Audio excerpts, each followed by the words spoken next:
आप सभी का मेरे चैनल में स्वागत है।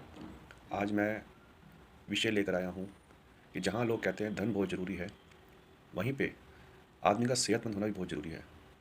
अगर आप सेहतमंद नहीं हैं तो धन लेकर क्या करेंगे? जिस तरह आज के युग में धन का बहुत बहुत महत्व है, वैसे ही आपकी सेहत का भी बहुत बहुत महत्व है। अगर आपका धन है और सेहत नहीं है तो धन बेकार है। तो जितना धन का आज महत्व है उतना ही सेहत का भी, यानी शरीर का स्वस्थ होना भी बहुत बड़ा महत्व है।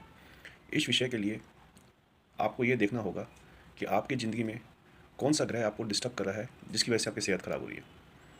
हम हमेशा ही देखते हैं कि कुंडली चार्ट के अंदर लगन और छठा घर, ये दोनों सेहत को लेके हम लोग कंसीडर करते हैं कि ये अगर डिस्टर्ब है तो इसको हम लोग सही कर लें तो हमारा स्वास्थ्य ठीक हो जाएगा। मैं इस विषय में ये लेकर आया हूँ कि ये तो D1 चार्ट के हिसाब से आपकी बात सही है कि लगन को, यानी अपने आप को, और 6 नंबर रोग नक्षत्र वाले घर को, यानी कि रोग वाले घर को देखना जरूरी है।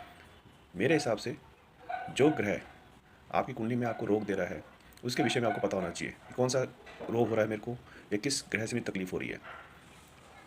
9 के 9 ग्रह हैं, कोई ना कोई रोग पीड़ा दे सकते हैं। उस रोग को अगर आप जान लेंगे तो उसके हल करने में आपको कोई दिक्कत नहीं होगी। मैं धीरे धीरे सभी ग्रहों के बारे में बोलूँगा और उनकी रेमेडी क्या है वही बताऊँगा। जैसे कि आज हम लेते हैं गुरु और शुक्र ग्रह को। गुरु ग्रह हमारे लीवर फैटी करता है, डाइजेस्ट पावर को देखता है, कमज़ोर है, ज़्यादा अच्छी है, और गुरु से कैंसर जैसा रोग भी हो सकता है। अगर आपकी कुंडली में गुरु आपको डिस्टर्ब कर रहा है तो उससे संबंधित आपको रोग हो सकते हैं। गुरु अगर अपनी राशि में बैठा है, गुरु उच्च का है और गुरु सही घर में बैठा है जो उसके लिए उचित है कुंडली के अंदर, तो गुरु ग्रह को आप ज़्यादा इंक्रीज़ मत कीजिए, बढ़ाइए मत, क्योंकि ग्रहों की अति का होना और कमी का होना दोनों दुख दे सकता है। अगर ग्रह अति है यानी ज़्यादा हो गया पावर्स में तो भी तकलीफ देगा, और अगर कम हो गया तो भी तकलीफ देगा। इसलिए मैं चाहता हूँ कि आप ये जब समझिए कि आपकी कुंडली में कौन सा ग्रह कहाँ बैठा है और उसमें पावर कितनी है। अभी गुरु का विषय लिया, गुरु अगर उच्च का है और गुरु मीन या धनु राशि में बैठा हुआ है या अपने कारक स्थानों पर बैठा हुआ और अच्छी स्थिति में बैठा हुआ है, कोई इस ग्रह को डिस्टर्ब नहीं करा, और आपने गुरु को इंक्रीज़ किया, बढ़ाया, तो वो आपको रोक दे देगा।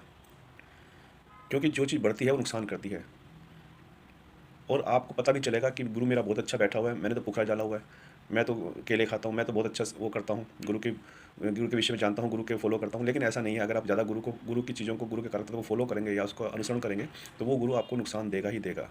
अब वो आपको स्वास्थ्य में नुकसान देता है या फाइनेंस में, वो देखना पड़ेगा। लेकिन आज हमारा विषय है स्वास्थ्य के ऊपर। तो गुरु को देखिए, गुरु आपकी कुंडली में कितना अच्छा है। जो चीज़ अच्छी है उसको छोड़ दीजिए, उसको ना इंक्रीज़ कीजिए ना डिक्रीज़ कीजिए, वो अपने आप कुंडली में काम करेगा। उसके लिए आपको ये समझना पड़ेगा कि मुझे मेरी बॉडी में क्या दिक्कत हो रही है, क्या रोग है या क्या तकलीफ़ है। अगर उस तकलीफ को जान जाएंगे तो उस ग्रह से आप कनेक्ट कीजिए और उसका समाधान कीजिए, आपको कोई दिक्कत नहीं आएगी।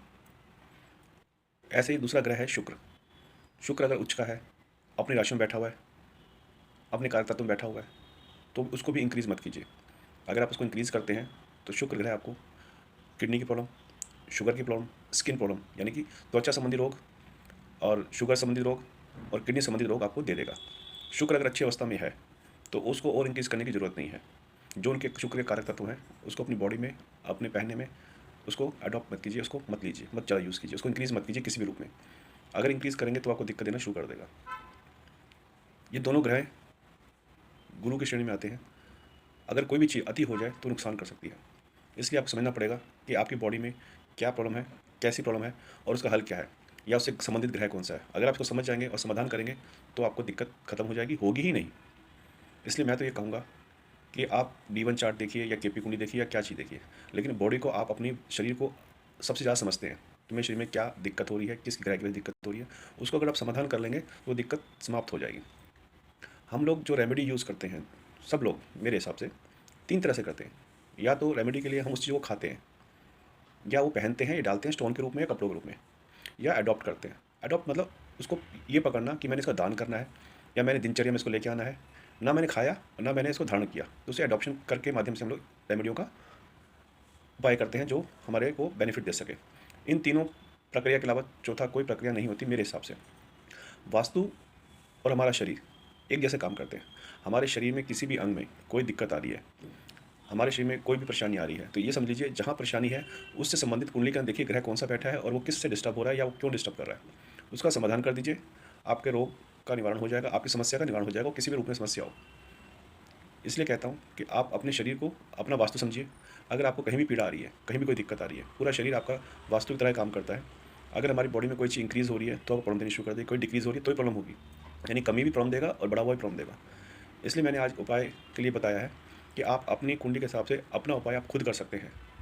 कुंडली देखिए, नहीं तो किसी को दिखाइए पंडित जी को, और उसका समाधान लीजिए। मैं एक और बात कहता हूँ कि हमारी कुंडली में तो ग्रह बता दिए, हम कुंडली में अच्छे ग्रहों को यानी गुरु शुक्र को खराब कैसे करते हैं। गुरु के जो कारक तत्व हैं, जैसे गुरु हो गया, यानी कि जो आपको ज्ञान देता है, किसी भी रूप में ज्ञान देता है। मंदिर का पंडित हो गया, जो पूजा पाठ करता है मंदिर के अंदर। पुरोहित हो गया, या फिर वास्तुशास्त्री हो गया, या कुंडली देखने वाला हो गया। वो गुरु की श्रेणी में आता है, क्योंकि वो किसी न किसी रूप में आपको ज्ञान देता है या मार्ग दिखाता है। तो गुरु के कारक तत्वों को, अगर आपका गुरु अच्छा है तो उसको इंक्रीज़ नहीं कीजिए, उसको कांस्टेंट रहने दीजिए, और उन लोगों का अपमान भी मत कीजिए। अगर आपने उनका अपमान किया तो गुरु पावर जो अच्छी है वो कम होनी शुरू हो जाएगी। और गुरु व्यक्ति के रूप में काम नहीं कर रहा, वो जो व्यक्ति के रूप में सोच रहे हैं वो आपके ग्रह के रूप में काम कर रहा है। अगर आपको ग्रह को डैमेज करोगे तो आपको नुकसान देगा। इसलिए ग्रहों को समझिए और उसके कारक को समझिए कि कौन सा रिश्ता कौन से श्रेणी में आता है और वो हमें क्या तकलीफ दे सकता है। अगर आप किसी भी पंडित का, किसी ज्योतिषी का, किसी भी पुजारी का आप अपमान करते हैं, या अपने किसी गुरु का, यानी जो शिक्षा दी है, जिसे पढ़े हैं आप, या कोई ना कोई शिक्षा देता है, अगर उसका अपमान करते हैं तो ये समझिए कि आपका गुरु खराब हो गया। या उस पर कोई शक करते हैं कि गुरु हमारा खराब है या कुछ है, कुछ भी एक्स वाई जेड आप बोलते हैं, आपको समझ नहीं आता कि भाई हुआ क्या मेरे साथ। मेरी बुद्धि बहुत अच्छी थी, मेरा भाग्य बहुत अच्छा था, ये सब खराब कैसे हो गया। गुरु को खराब करोगे तो जैसे पीढ़ी में होता है, उसका फल क्या कहते हैं, बाप बेटे का फल भुगता है, ऐसा नहीं होता, पोता तक भुगत सकता है। क्योंकि जो गुरु को खराब कर देगा, आने वाले समय में जो दादा दादी बनते हैं वो राहु की श्रेणी में आते हैं, पोता उनका जब होता है। तो राहु केतु पिछले कर्मों को करते हैं, लेकिन वो राहु केतु इन कर्मों को भी करेंगे जो आपने इस जन्म में किए हैं। तो अपने रोगों को सही करने के लिए, गुरु के रोगों को सही करने के लिए गुरु का सही रखिए। शुक्र संबंधित है लड़कियों से, औरतों से, हर तरह की फीमेल से। उनका सम्मान कीजिए, उनको अपमानित मत कीजिए। अगर उनका आप सम्मान नहीं करते, अपमानित करते हैं, तो शुक्र डाउन हो जाएगा, आपके जीवन से लग्जरी लाइफ खत्म हो जाएगी, और उससे संबंधित आपको रोग हो सकते हैं, उससे परेशानियाँ हो सकती हैं। आपकी त्वचा पे दिक्कत आ सकती है, किडनी पे दिक्कत आ सकती है, आपका शुगर लेवल बढ़ सकता है। इसलिए मैं चाहता हूँ कि आप नारी का भी पूरा सम्मान कीजिए। अगर आपका शुक्र अच्छी अवस्था में है तो उनका अपमान करके उसको ना खराब कीजिए। बस आज मैं ये 2 विषय पे वीडियो लेकर आया हूँ, और अगर आपको वीडियो अच्छी लगी हो तो बताइएगा। और मैं तो ये कहूँगा, पैसा जितना ज़रूरी है, स्वास्थ्य उतना ज़रूरी है, शरीर का ठीक होना उतना ज़रूरी है। अगर स्वास्थ्य सही नहीं होगा तो आप पैसे का क्या करेंगे। तो आज 2 ग्रहों के विषय में मैंने वार्तालाप करी। आगे मैं और ग्रहों के विषय में बताऊँगा कि कौन कौन से ग्रह से क्या रोग हो सकते हैं, उनका समाधान क्या है। और ये ध्यान रखिए कि आपका जो कोई भी रोग है उसको 3 तरह से हम रोक सकते हैं, या 3 तरह से ठीक कर सकते हैं। यानी उसको ग्रहण करके, खाकर, उसको धारण करके, या उसको अडॉप्ट करके।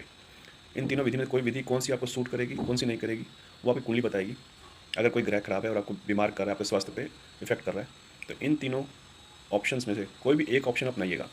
आप देखते हैं कई बार आप कोई चीज़ खाते हैं तो आपको वो डाइजेस्ट नहीं होती, आपको दिक्कत देती है, आपको परेशानी देती है, गैस बन जाती है। यानी उस चीज़ को अवॉइड कीजिए कि वो ग्रह आप में है, आपको ठीक है, वो उसको बढ़ाना नहीं है। हम खा के या हम पहन के हम उसको अडॉप्ट करके उसको इंक्रीज़ या डिक्रीज़ कर दें, तो उस चीज़ को आप ध्यान रखिएगा। आपकी कुंडली आप खुद देख सकते हैं।